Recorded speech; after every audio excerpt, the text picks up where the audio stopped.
The Pledge of Allegiance.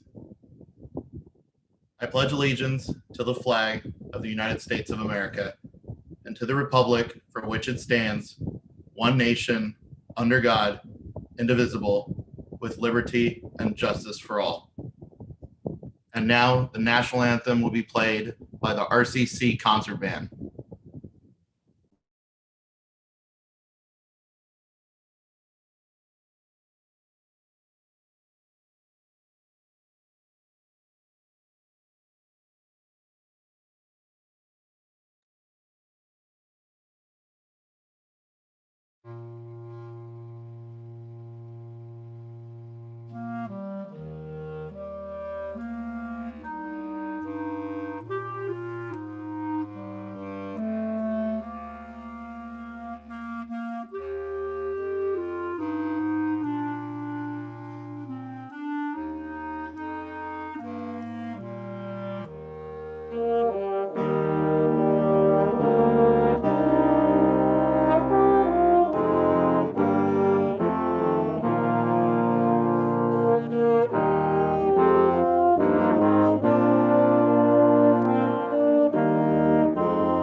Good evening, everyone. I'd like to welcome you to Riverside City College's Veterans Graduation Recognition Program. My name is Edwin Duarte. I'm a proud U.S. Army veteran and alumnus of the Riverside Community Colleges District at Norco College. I would like to thank everyone who is involved in making this event happen, and congratulations to all our veterans that are graduating and their family members with certifications and their associate's degree. And good luck to all of those student veterans and their family members who are transferring to four-year universities. In honor of all your hard work and educational success, we are very proud to host an American hero as our keynote speaker tonight. One of the stories that motivated me to serve our glorious country was depicted in the film Black Hawk Down, which tells the story of some of our finest service members who were put under extreme duress when an easy snatch and grab mission took a hard turn when they had two Black Hawk helicopters shot down, and it became a fight for their survival. Matt Eversman was a staff sergeant at the time who became a chalk leader right before the mission took place, which a chalk leader is usually a lieutenant, a commissioned officer, and had to lead his men through the mean streets of Somalia. For his actions during that battle, he was awarded the Bronze Star with Valor. He would continue to serve his country and was deployed to Operation Iraqi Freedom during President Bush's troop surge and retired in May 2008 after 20 years of service. He also recently released a book with the acclaimed writer James Patterson, Walk in My Combat Boots, which I actually went and picked up a copy. If you guys haven't, check it out. And I'm very excited to read it. We're going to show a quick video, and he will then speak to us. First Sergeant Retired Matt Eversman.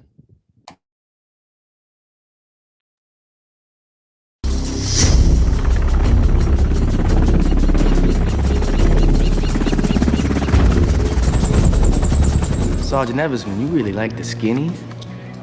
It's not that I like them or I don't like them. I respect them. See, what you guys fail to realize is the sergeant here is a bit of an idealist. He believes in this mission down to his very bones, don't you, Sergeant? Look, these people, they have no jobs, no food, no education, no future. I just figure that, we have two things that we can do. We can either help or we can sit back and watch country destroy itself on CNN, right? I don't know about you guys, but I was trained to fight. You trained to fight, Sergeant? Well, I think I was trained to make a difference, Kurth. I'm putting you in charge of his chalk. You got a problem with that? No, sir. Make no mistake. Once you're in the Bakara market, you're in an entirely hostile district. Don't underestimate their capabilities. Now, we'll be going through friendly neighborhoods before we hit the market. So remember the rules of engagement. No one fires unless fired upon. Let's go get this thing done. MD, come in. Is this the place? Sir, he says this is the building. Good luck, boys. Be careful.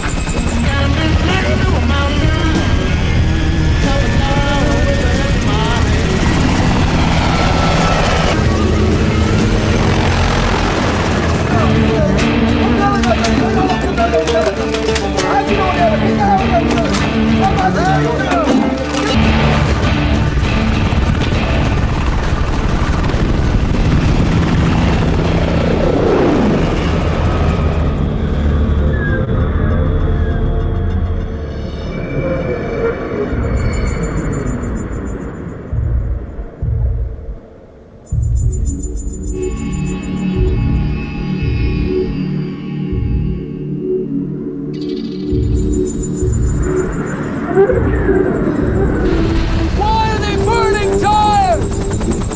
Signals to the militia that we're coming! 1 minute. 1 minute.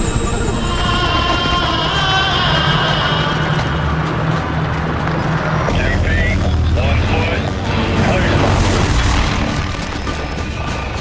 Bluebird touching down at target. Go! Go! Go!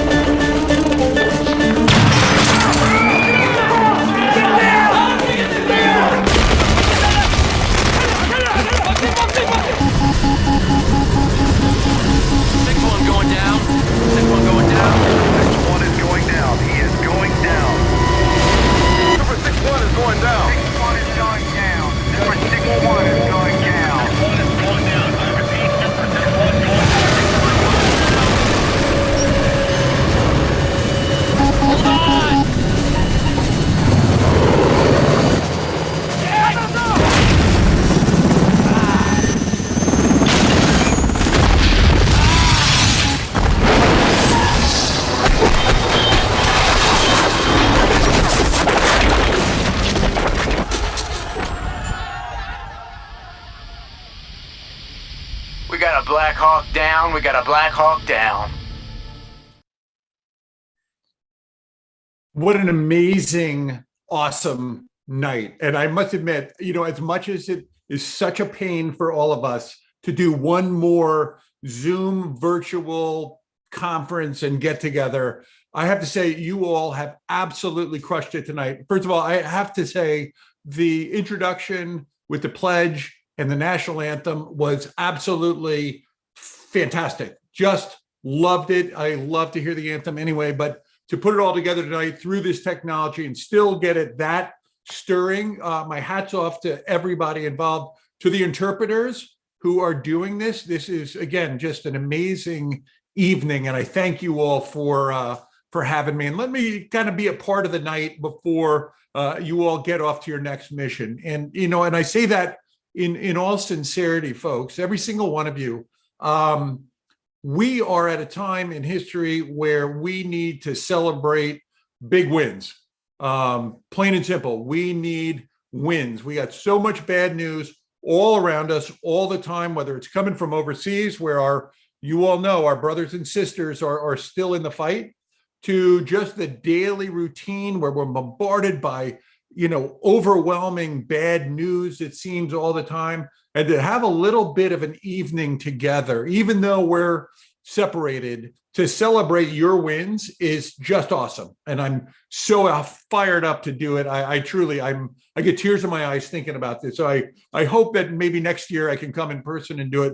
But congratulations to all of you. And for all of you that are sitting at home with your friends and families, enjoy every moment, of this win. And it is that, I'm going to say it all night. We have dealt with a lot of stuff as veterans, as young soldiers, sailors, airmen, and Marines. We've dealt with the worst of the worst stuff always. And you all now have shown that you can get through to that next engagement, to that next movement, to that next march. And I just congratulate you, because I'm here to tell you, if you've read my bio, I couldn't do it. I couldn't be in your seat. I never graduated. I didn't have the horsepower, up here or down here, who knows, but I couldn't do it. So my hat's off to you. The second thing, real quick, because we got to keep this thing going, because you all have better stuff to do this evening in your celebration. Always be a little leery, as you know, of soldiers trying to tell other soldiers how to, be a leader, or how to be a manager, or how to be a better something. Because, this is one of those, nothing ruins a good war story like an eyewitness kind of thing. I suspect you all know all the basic lessons about leadership. If you didn't, you wouldn't have gotten through the service and into college. So walk with me a little bit, because I'd like to maybe just tell you I'm sharing some lessons that I've learned the hard way. Given that I retired in 2008, I got a couple of years out of the gun club on most of you, I suspect. But most importantly, I hope you'll listen to the message. Let it die, marinate, digest, think about it a little bit, put it in your backpack or your kit bag. Take the good stuff out that works for you, and the stuff that you don't like, chuck it. Because all I can tell anyone, and especially for this group, at the end of the day, is I'll share things with you that I've seen work for me. Like, that's the best I can do. There's no, there's no hook and, bait and hook or whatever kind of salesmanship here. I'm just want to tell you some stories I learned from that experience in Somalia, gosh, almost 30 years ago, but that resonated with me throughout my rest of my career, my time in Iraq. And most importantly, I think for this group is assembled, for what happened in my professional life, in the business world in the last 13 years. But we all have a first day, right? We had a first day, in basic training. We had a first day out of the military, had a first day at college. Well, for me, I had a pretty interesting first day when I retired, because I thought you just got out of the Army and went home and got a job and had another 20-year career. And as silly as that sounds, folks, I swear that's what I thought. I thought you just got out and got a job and that was it. And in my case, we wound up in Baltimore, Maryland, which is my wife's hometown, on the promise of a job. And as things always happen, Murphy rides with us, and I move our family from Watertown, New York to Baltimore, and the job goes away. Poof, just disappears. And all of a sudden, I got to find a new job, and I got to find one in a hurry. I mean, I'm burning through Iraqi savings account like, the national pastime. So I wrote, out to some buddies. I said, hey, I need some help. And I was sent a link to sign up for a networking event down in Washington, D.C. Now, you all, I suspect, have probably in your college careers done this already. You've been to these networking events, but I swear, as I'm sitting here, I'd never been to one. But I figured that's where you go to get a job. So, okay. So I fill out all the information online, and, on the right day, I take the train down to DC. And it turns out that this event is going to be held at the British Embassy in Washington, DC. And, I would never in a million years be invited to the British Embassy, but, because somebody had mercy and sent me this email, I was invited to go. And so I show up, go through all the security. And as I walk into this event, they have the reception table. And, there's some very attractive guys and gals that work for this company, and they're handing out name tags for us all. And I'm watching everybody in front of me in line get their name tags, and it has their name and their rank and whatever company they work for. And then, of course, I get mine, and it just says Matt, and, there's a big blank right here. And I'm thinking, this is really unsettling, because I'm clearly showing that I don't belong, that I don't have anything to offer them. So I'm really feeling, on my heels here, folks. And, the whole point of this is that I was so uncomfortable going out into this business world that I really couldn't even think to try and network with anyone. And long story not so long, you go to these events, and whoever is hosting it gives you, drinks and food and all that stuff, and you mingle, and then they give you this pitch about their product. In this case, it was a British consulting firm called McKinney Rogers, which sounded pretty cool to me, like, British consulting, and they all have great accents. And anyway, so I sit through this whole pitch feeling uncomfortable, because right off the bat, the gentleman who is hosting us is speaking in ether zone business terminology. Literally, he could be speaking a foreign language to me, but he's just talking about business stuff, and everybody's nodding their heads. And I'm thinking, man, I have no idea at all, literally, what he's talking about. It's just going right over my head. And I'm just listening, thinking, my good Lord, please get me out of this thing so I can go home, and I'll figure it out. And I'm sort of drifting, and he's talking and talking. And anyway, in the middle of his presentation, folks, he said something, strategic shock, like really dramatic. And, enough that you all know this, you take out your note card and your pen because it seems important, and you write it down. And I don't know what led into this, but he started talking about this phenomena called strategic shock. And as I listened to him, it actually made me feel better, because, and I apologize if you've heard this before, folks, but I think it's worth considering, given all of your backgrounds and where you're getting ready to go next. But this idea of strategic shock that this gentleman talked about was the aftermath of a really bad event. When the worst of the worst things happen, and I'm not talking just a normal obstacle, the really, really bad things that come out of nowhere, and it hits you so hard right in the solar plexus, it sucks the oxygen out of the room, and you, maybe the individual or the company or the country or whatever unit of measure we're talking about, you're literally stuck on this precipice of fight or flight. Like, you're either going to fall off the cliff or you run away. Like, there's only two ways to go. There's no gathering of your staff to have the good idea club and course of action analysis and all that kind of stuff. And there's definitely no time to sit there and blame somebody for action or inaction. Literally, it's that live or die, run to the sound of gunfire or run away kind of moment. that you find yourself in. And as he was telling this, these stories, basically based off of business, I found myself nodding my head because I'm like, I've heard this story before. This is like going to combat. This is like going on a deployment. Like he's actually talking about military stuff, even though he's not mentioned in the Army. And the more he talks, he keeps saying that, this bad event is going to happen. And if you're not prepared, again, let's call it the individual, you're going to be in this state of paralysis called strategic shock. And he went on, folks, he talked about, this is 2008, late 2008. He talked about the 9/11. He talked about the tsunamis that had hit in Asia, killed thousands and thousands of people. He talked, as you'll remember, subprime credit default swaps, which I didn't even know at the time what it was, but that was it. And you think, my gosh. And of course, today he would talk about, COVID, but these three big events, they came out of nowhere. They hit you so hard and there you were. And he said, there's three characteristics of this event, this catastrophic event that's going to hit you. It's unpredictable, it's indiscriminate, and it's ubiquitous.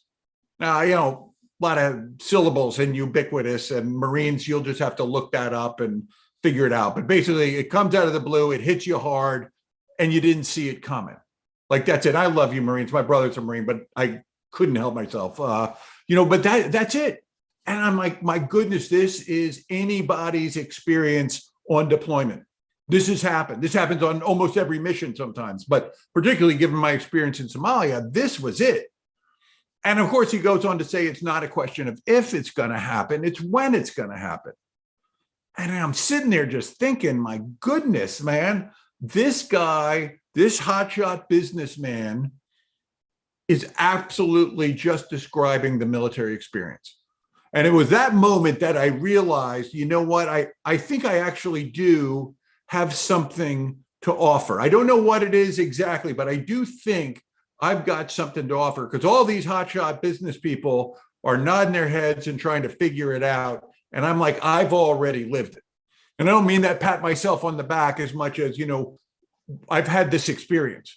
He finishes up, of course, saying like, hey, listen, bad things are happening. It's going to happen. It's not a question of if, it's when. Are you ready for it? And I'm like, of course I'm not, but we'll figure it out. And he says, I'll take some questions. And for whatever reason, and to this day, I don't know, I raised my hand. And he pointed at me, I'm standing in front, and I said, well, Sir Robert, trying to sound very businesslike, I said, if this bad event is coming, how do we mitigate the risk? Term I remember from working on the staff at some point. Like, that sounds really professional. I mitigate risk. And I'm like, do we invest in people or in process? Which seems sort of sporty from a business perspective. And he laughed at me a little bit, chuckled with me more likely. And he says, well, what do you think? Which is really underhanded. But, there I was standing in front of all these people. And the only thing I could choke out was, people get us through. People get us through the crisis. Not that process isn't important. Anybody that spent a day in the military, as you all have, there's a process for everything. Sometimes it's a really good one. Sometimes it's not as good, but we do have a system, a process for everything. But somebody's got to run that. So I threw out, it's people. Now, you may or may not nod your head with that. And it's fine, because again, remember my earlier comment, this isn't empirical. I just tell you what I've seen work. But I want to share a little bit with you all as you're thinking about where you're going next and what's in store, what's in your playbook, and, what's going to get you into this next great adventure. Is it people or process? Or maybe it's both. So let me just refresh your memory, for a couple of minutes, folks, about my experience in Mogadishu. And everybody, I would imagine on this video has had an experience in one way, shape, or form that was dramatic to them while they were in the military. And this is just one of mine. But if you've read the book Black Hawk Down or seen the movie, you know the background of this story. We have this special operations task force that's sent to Mogadishu to capture this really bad warlord named Mohammed Farah Adid. I was a young 26-year-old staff sergeant, part of the 3rd Ranger Battalion that was chosen. My company was chosen to go as part of this task force. Exciting, my first deployment. We're going to war. We're going to the show. We're gonna, capture bad guys. We're going to do all those things that at least I had dreamed about doing when I enlisted. And oh, by the way, we're with Delta Force and we're with SEAL Team 6, and we've got the Night Stalkers from the 160th at Fort Campbell, the Special Operations Aviators that are going to fly us around. There's CIA folks. It's the who's who of special operations, and we're a part of it. I mean, it's exciting. I can't lie. I mean, it's exciting. It's scary. I'm the only speak for me. The thought of being on that 2-way rifle range is scary, but I'm excited. I'm ready. I'm feeling good for it.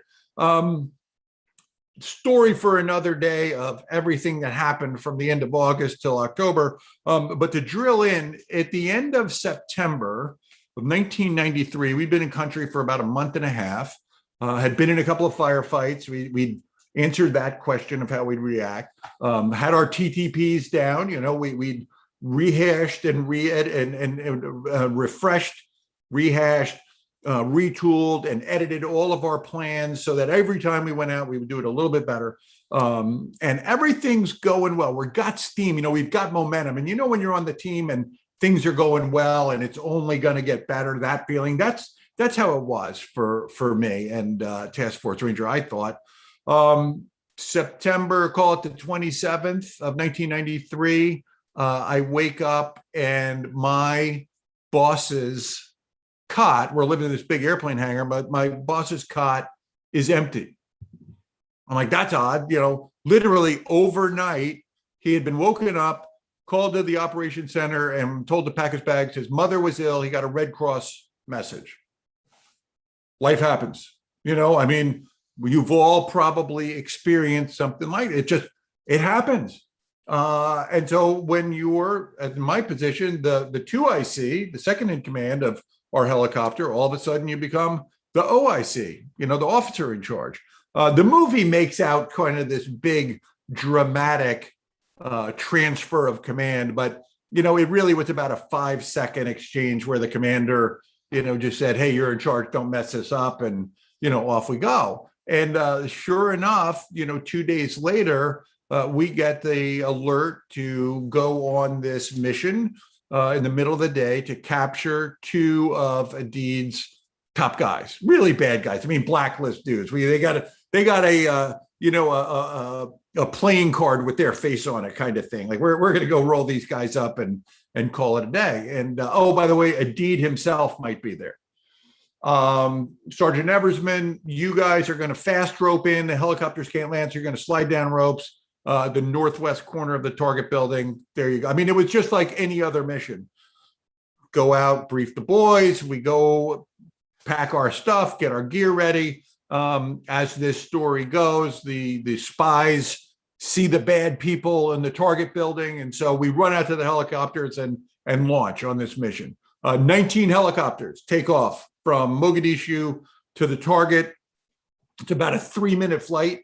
And, all you're thinking about is just getting in there and getting on the ground. I mean, it's scary and helicopters are going and you can feel the adrenaline rush and, you're fired up, you're scared, all the emotions are going on all at once, at least for me. And literally, we take off. My helicopter, call sign Super 67, is the last helicopter going in on this, armada. And in no time, we're up to altitude, flying through the desert. And then the next thing you know, they say 1 minute. And you're like, all right, we're getting ready to go. And the helicopter makes that little porpoise dive. And there's negative gravity for a second. You feel like you're coming up the seat. And then they just hit it. And you're screaming down towards the target. I mean, they're all it's like near vertical. And, the door gunners are looking for bad guys, and you're looking at the boys and you're watching all this going, and heart's beating and everything. And then they give you 30 seconds, and at 30 seconds, now you're just quickly thinking mental checklist. What do I have to do to get off this helicopter on the ground, get the boys in action? Like, that's it. And of course, as you're thinking this, your spatial reasoning is starting to constrict. So you're looking through a straw. It's like a frame by frame, you're watching this thing. And, as I'm processing it, all of a sudden the helicopter stands up vertical, comes to a hover, and the pilot says over the headphones, "I can't see anything." And you're like, that's not good. Like, that's not what you want to hear when you're on short final going in on the target. Like, that ain't it. And I'm looking around, and we're completely enveloped in a sandstorm. All the helicopters that had preceded us onto the target kicked up so much dust that we literally couldn't see. We're just stuck there. And you're like, when you've got the RPG threat, and you're only 50 feet above the deck, like, that ain't good. So decisions made, hey, listen, we're going to put you in right here, 3 blocks in the direction of flight, you'll be good. Like, roger that, sir. That works. So ropes get thrown. Everybody starts to slide down the ropes. I'm the last one going in. Go to put on my eye protection, my goggles, and the elastic strap that holds them breaks. Murphy's Law right there. The leader, day one, in charge. And I have no eye pro. Like, what a dummy. What a knucklehead. Totally my fault. No, didn't maintain the something as simple as the elastic strap on those old Earth, Wind, and Fire goggles. Worthless. So I put on my helmet. I mean, you can't stop. Put on my helmet, some buckle in my chin strap. The helicopter just keels over just a couple of degrees. I mean, those of you all that have been on helicopters know it's a unsteady platform at time. And I just remember it was enough that I had to put my hand down to keep from losing my balance for a second.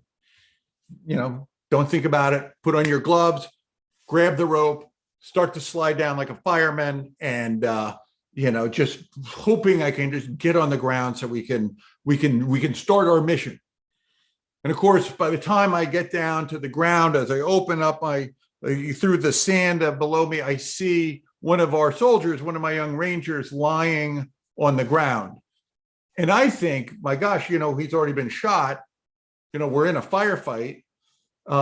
He's lying there. He's bleeding out of his mouth and his nose and his ears, totally unconscious. I mean, I think he's dead. But, there's 2 Rangers working on him, giving him aid. And I'm like, hey, where'd he get shot? And they say, hey, Sergeant, he didn't get shot. He fell. Like, what do you mean he fell? Who falls out of a helicopter? I mean, seriously, you couldn't make this up. But when this kid grabbed the rope, just when the helicopter went like that, lost control, he fell 60 feet, 60 feet, all the way down.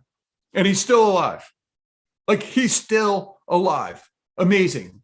And so what do? I mean, everybody knows, just like in training, you call in a medevac. You talk to my radio operator. I say, call the boss, tell him we have a, immediate litter urgent casualty.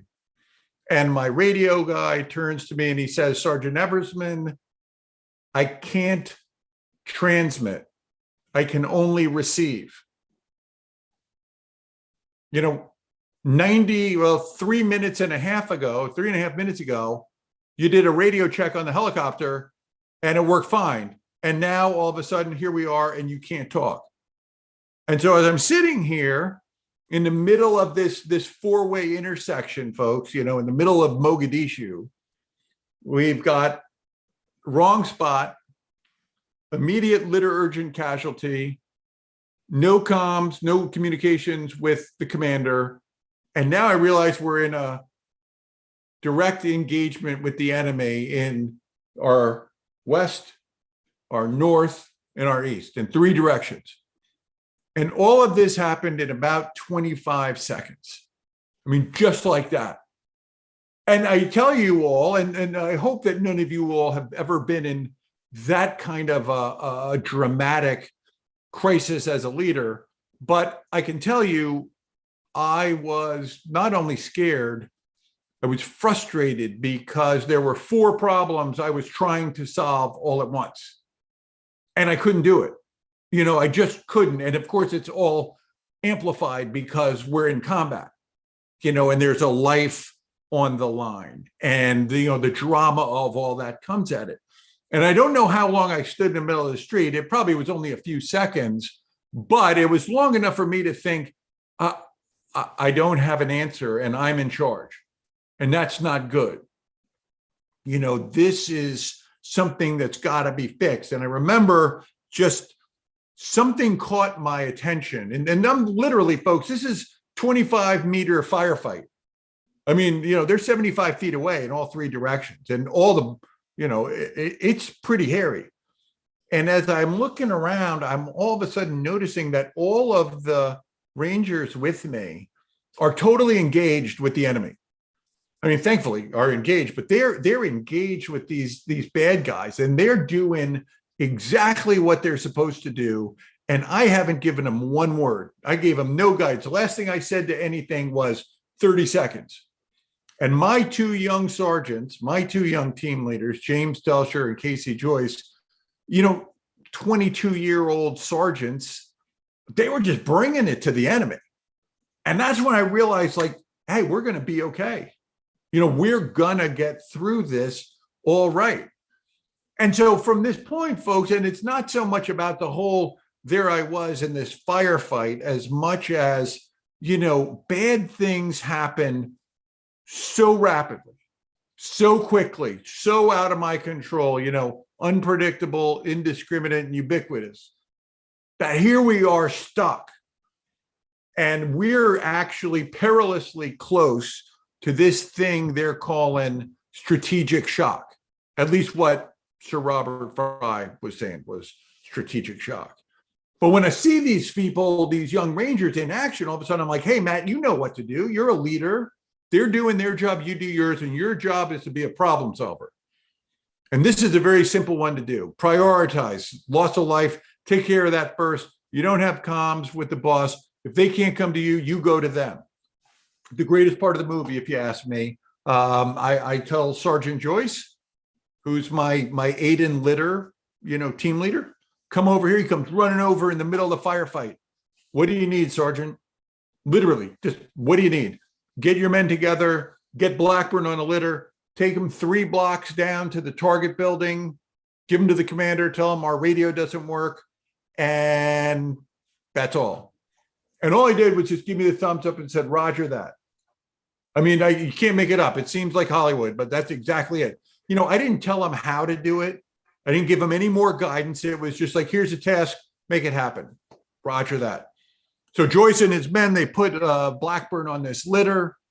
They literally run off through this hail of gunfire. I mean, you can't make this up, folks. They run through this hail of gunfire. Let me get back to fighting the fight, and we're going, toe to toe with the enemy. 20 minutes later, all of a sudden, I'm behind this old car in the middle of this street corner. And we're in this firefight down there. This other guy and I are fighting these guys down to the east. And all of a sudden, somebody taps me on the shoulder, and I turn around and there's Sergeant Joyce standing right behind me. And, I just remember we were crunched down behind this car because, the car will stop bullets, we're at the trunk of it. And, I just sort of looked up and said, what's the scoop? And he just gave me a thumbs up and he said, Blackburn's going to live. He's going to make it. And they got everybody else on the target. They're going to let us know when it's time to leave. And with that, Sergeant Joyce ran right back across the street, linked up with his men, and just got right back into the fight. You can't, I still get speechless when I think about that moment of watching this young man just solve what is a simple problem, but in the biggest crucible that any of us could ever be in. And I've thought about it, I've played it through so many times, and particularly since I heard this whole story about strategic shock.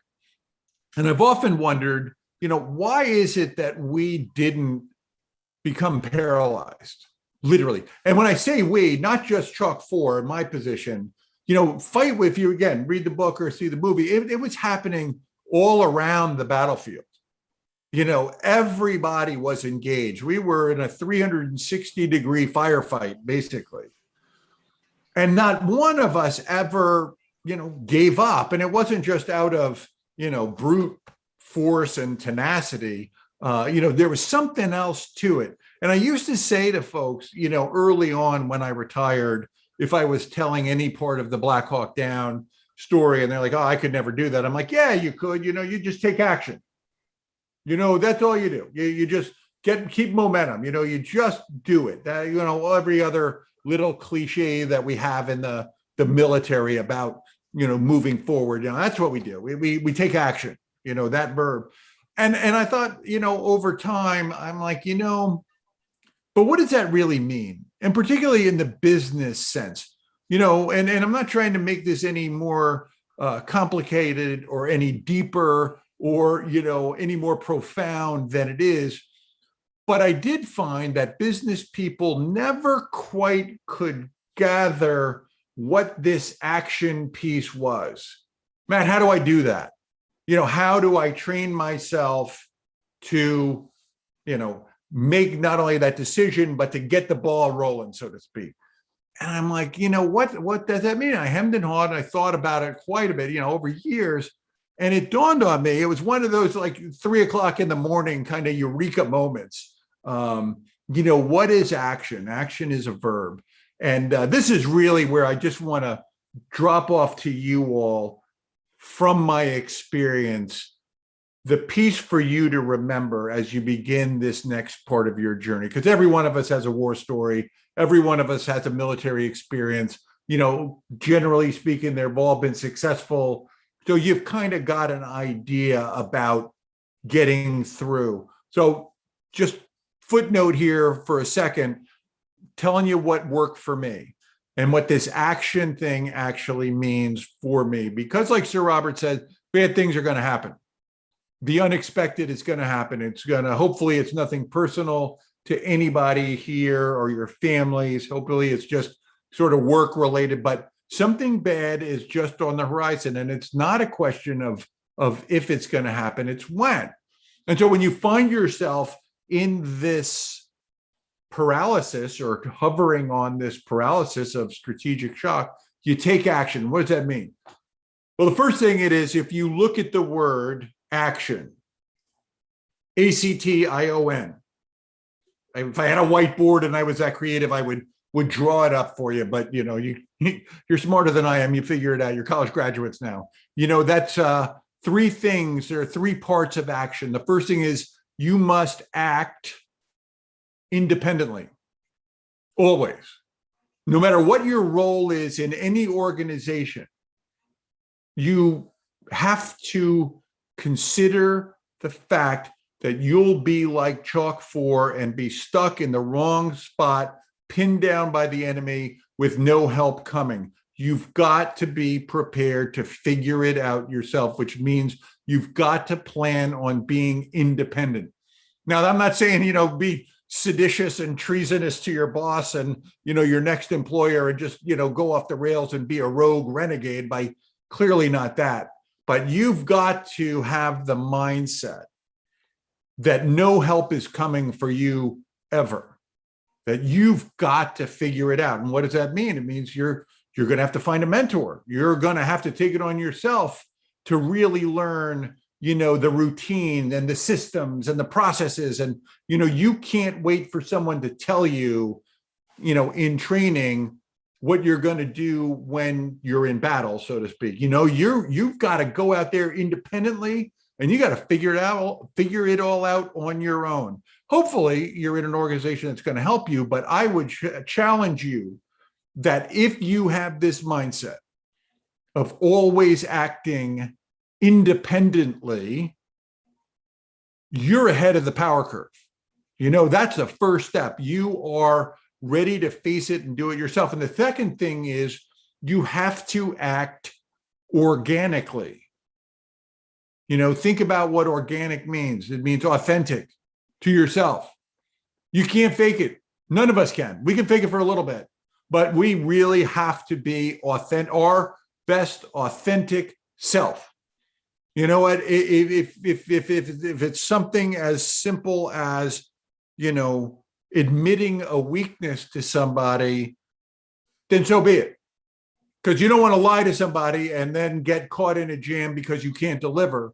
It's a little bit of an outlandish, observation, but the idea of what do you really believe? What are your values? What are you willing, to sacrifice? What are you not willing to do? What do you believe in? What do you believe about yourself? What do you believe about your team? There's no right or wrong answer other than you've got to, I know this for a fact, you've got to be true to yourself. You've got to be authentic. It's got to be the real you. Because again, it's all going to catch up to us in a crisis. The real us shows up when, and you all know that, sometimes it's the person that we never expected to deliver, or sometimes it's the person we always thought that would win that doesn't. The authentic person is steady as she goes all the time. And you think in a crisis, you've got to be steady as she goes. So you've got to act organically. And then the third part of this, to avoid this strategic shock and to actually take action, is you've got to act now. You've got to be decisive. And again, this isn't meaning just, willy-nilly, go all over the place, do whatever we want, hedonism rules and all that stuff. But this does mean, you figure it out, you do your crisis planning, you do your decision making, and then you make it happen. You know what? And if it doesn't work, figure it out and do it again. But we can't sit around in the middle of a firefight just indecisive, because the longer you wait, the closer the enemy's literally and figuratively going to get. And when I had this moment, when I thought about it, folks, I realized that, that really is it. I didn't even know that was what we were doing, but that was what we were doing on those streets of Mogadishu in 1993. We took action. We were forced to do things on our own. We were forced to figure out and make decisions true to ourselves, and we couldn't wait around. We had to do it just like that. So that's the sermon for you today. Strategic shock, it's bad and it's coming. It's just around the corner. You're going to be faced with it. You can start preparing now. How do you do that? You think about these three pieces of action. Think about how you work independently, think about how you work organically, and think about how you're going to make a decision now. And that's it. I tell you, you all wouldn't be here where you are today if you didn't have the hardware, if you didn't have the drive. I mean, there's no dude. People can say anything they want. I look at you all and I'm like, this is a win. This is a success story right here.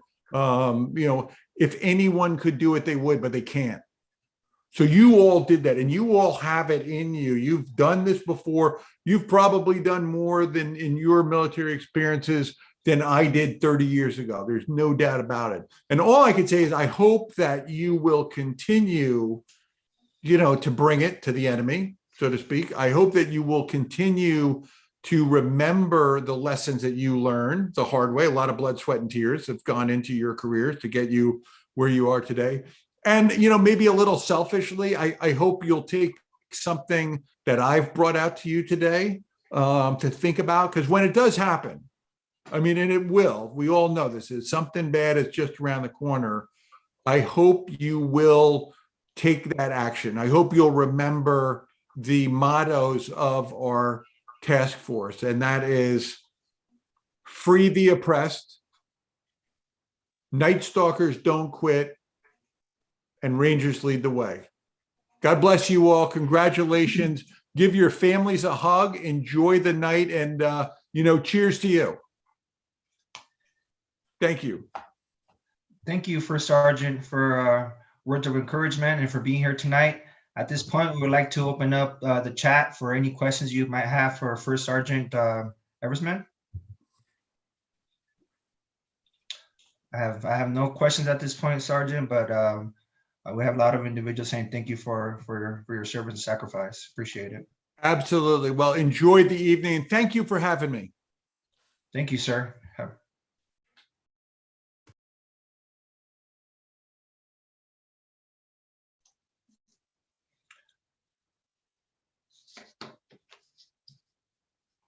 Okay, and I think next we're gonna go ahead and move on to the awards and recognitions. Thank you.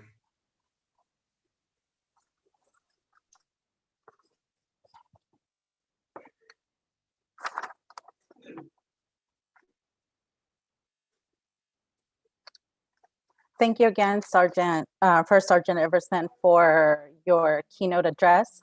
I will definitely be picking up the book and reading over that. Up next, we have, first off, my name is Lisette Tenorio. I'm the Veteran Service Specialist for Moreno Valley College. Up next, we have our awards and recognition of our veterans and faculty for this academic year. Each year, we are proud of the academic accomplishments and achievement of all of our students. Each one of you has an individual story of how your journey has been while enrolled at Moreno Valley College, Norco College, and Riverside City College. Some overcoming adversity, but still pushing through to accomplish this goal. Each college has chosen a student or students that have demonstrated strength, determination, academic achievement, and has contributed to the college community while working towards the goal of graduation. We are all proud of you and all you have achieved. For our faculty and our Administrator of the Year award, it is awarded to a faculty and an administrator that has demonstrated a passion for assisting and guiding our students. We see firsthand how students respond to your guidance because each of you goes above and beyond in what you do, and for that we are forever grateful. First and foremost, our recognition for our Moreno Valley College students. I present our first student for the 2020-2021 Veteran of the Year Award, Mr. Sal Gutierrez, U.S. Navy. Our next awardee is Miss Evelyn Scarvers, dependent, graduating with an AA in Fine and Applied Arts. And lastly, I present our 2020-21 Faculty of the Year Award to Miss Sophia Janutzis, Veterans Academic Support Services Counselor at Moreno Valley. All of you make us proud to be Lions. Congratulations, MVC recipients.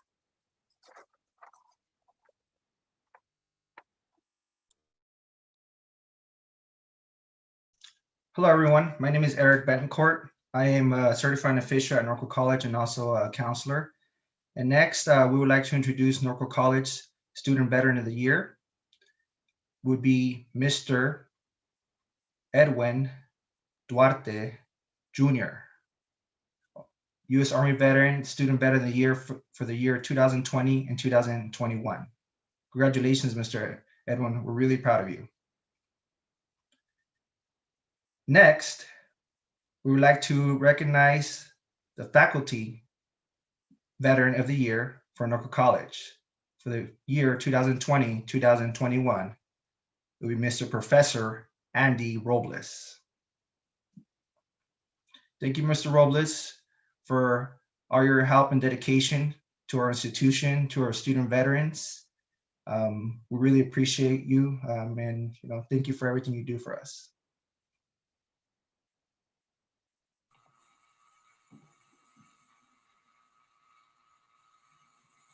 Hello, everyone. Santos Martinez from Riverside City College, Marine Corps veteran, and I'm going to present some awards here.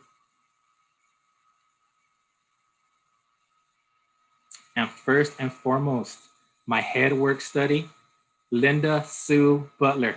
I know your middle name, Linda. I've known Linda for a long time. She's came a long way. Linda, I'm so proud of you. Look at all we've done. And not only she's a club president, but also a DAV commander in Riverside. Great job, Linda. And a Marine Corps veteran, retired, Krusty Gunny. Congratulations, sir. Both you guys did an outstanding job. You distinguished yourself, and you guys could accomplish anything you want. Hoorah, get some. And no other, someone that has served as a guidance to me, someone who's always given me great advice, always been there, Mr. Galt Schultz, Faculty Member of the Year. Thank you, Garth. And Marine Corps veteran. Get some, Garth. And Dr. Renee Thornton, U.S. Army. I appreciate you, ma'am. Administrator of the Year. Always a pleasure to work with you. You're always so nice and genuine. Thank you.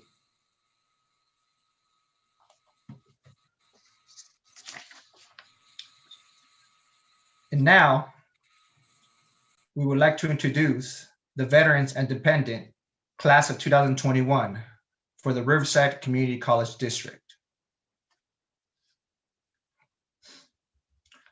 We're going to get started with Norco College graduates. First, we have Tally Moore, a JJ Dependent, AA Social and Behavioral Studies,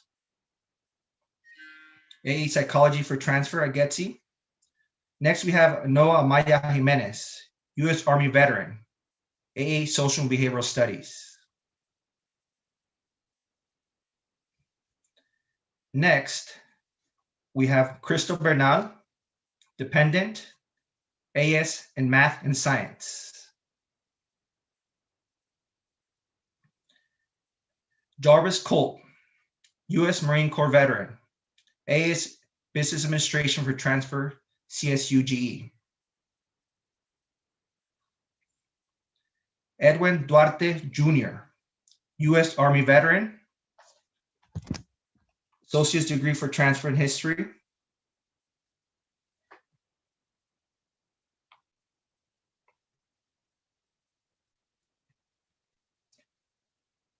Next is Fidel Gonzalez, U.S. Marine veteran, AS in Business Administration.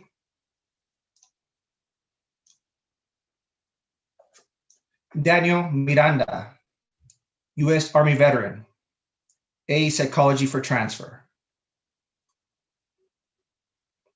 David Molina, U.S. Army veteran, AA Administration of Justice. Jose Mora, U.S. Army veteran, AA Sociology, Social and Behavioral Studies. Mr. Daryl Palmer, U.S. Army veteran, COA Digital Electronics. Janae Seamster, Dependent, AA Sociology for Transfer, CSUGE. Andrew Valadez, U.S. Army veteran, AA History for Transfer, CSUGE. Mr. Walt Waterbury, U.S. Navy veteran, AA Business Administration, Real Estate Concentration, CPP Business Administration, Real Estate.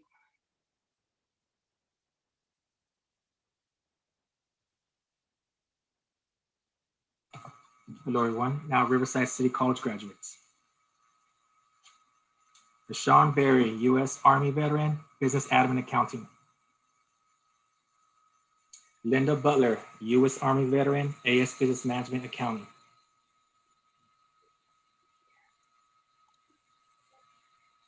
Albert Jaramillo, U.S. Marine Corps, CPP Welding Technology. Now we have Moreno Valley College graduates next. Verna Adams, U.S. Navy veteran, AA Social and Behavioral Studies. Alejandro Arroyo, Dependent, AA Administration and Information Systems. Soviacha D, Dependent, AS Dental Hygiene.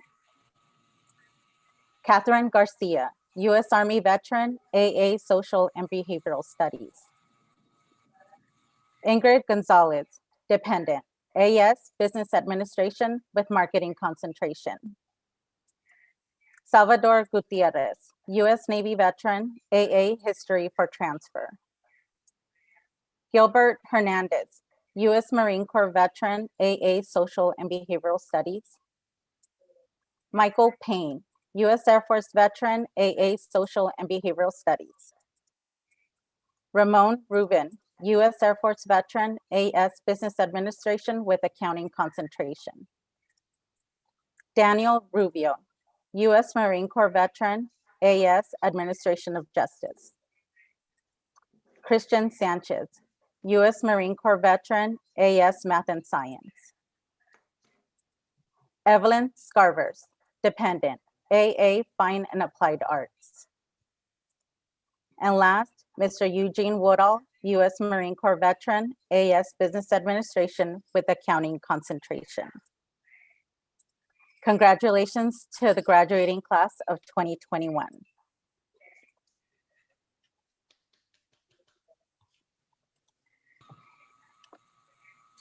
Right, great job, guys. Congratulations.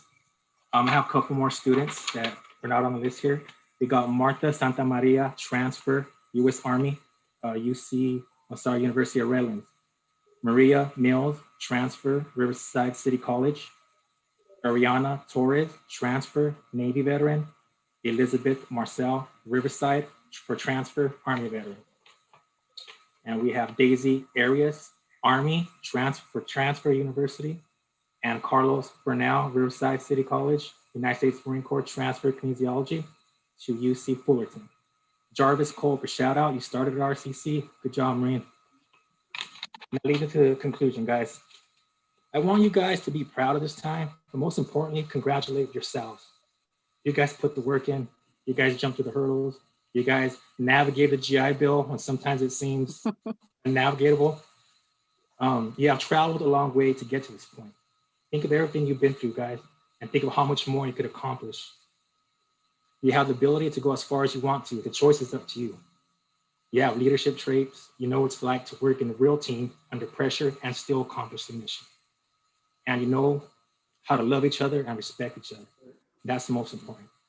I'm so proud of you guys. As a veteran, to see you guys go through what you got to go through and then to make it and transfer, that's what makes me so happy. That's what keeps me here, guys.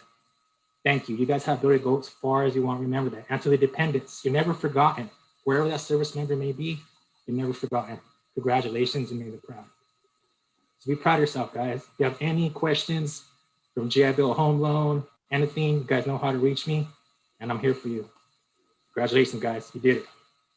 Thank you, Dr. Crusoto, Garth, Santos. Thank you guys so much for having our back, working with us, putting up with all our noise, complaints, and all that other stuff.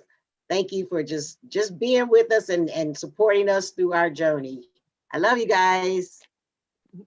We love you too, Linda. And thank you for all you do, and Santos and Cruz Soto and Vivian, boy, and everybody at the other campuses. This is really an honor. You can't see it, it's going to go through, but I really appreciate my award.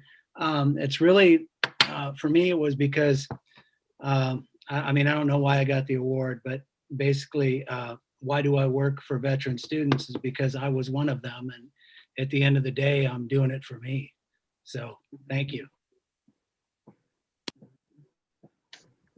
Thank you guys for the award. I really appreciate it. And I really have enjoyed working with you all. And I'm very proud of you. Congratulations to all of the graduates. And thank you to the administrators and those that voted for me for this award. Thank you very much.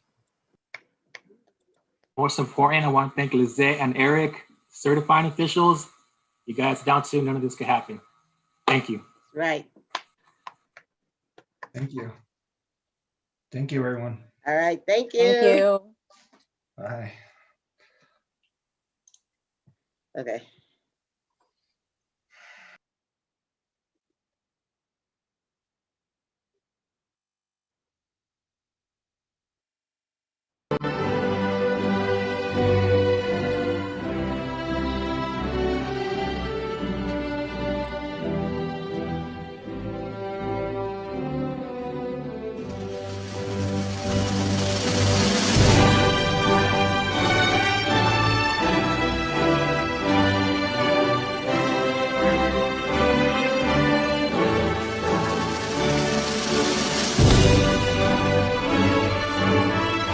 I was just texting you. Why?